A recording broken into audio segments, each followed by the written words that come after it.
Conor McGregor laughs at reasons for Tony Ferguson not retiring despite 8 consecutive UFC losses. Conor McGregor finds one conspiracy theory about Tony Ferguson particularly amusing. The former interim lightweight champion suffered a first-round submission defeat to Michael Chiesa at UFC Abu Dhabi on Saturday night. In doing so, Ferguson set an unwanted UFC record by stretching his losing streak to 8, which is more than anyone else has ever curated in MMA's premier promotion. Welterweight veteran Matt Brown, who recently retired to the sport, has since shared his thoughts on why ELQQE refuses to walk away from fighting. The immortal thinks Ferguson is addicted to the feeling of competing. Look, when you lose 8 in a row, it doesn't matter where you're at in your career, that's pretty much okay. You should probably call it quits, Brown said on The Fighter vs. The Writer. Something isn't right.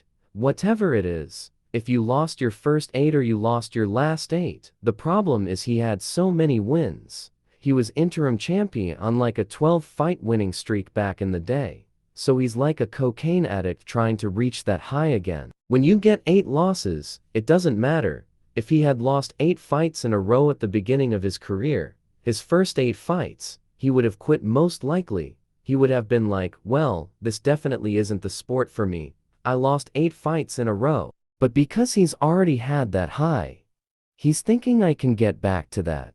It's like cocaine. It really is.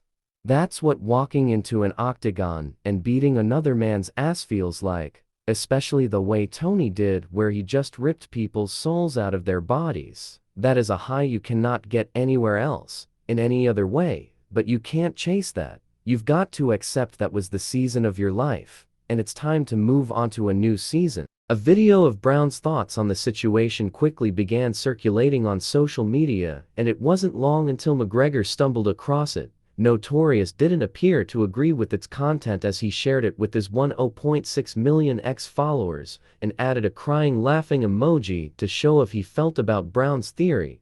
McGregor is on a bad losing streak heading into a comeback fight. The 36-year-old has lost 2 consecutive bouts, and 3 of the 4 MMA fights he's had since becoming the UFC's first dual-weight champion in 2016. McGregor is expected to return from a 3-year injury layoff against Michael Chandler, but exactly when their fight will take place remains a mystery. UFC CEO Dana White is expected to make an announcement soon.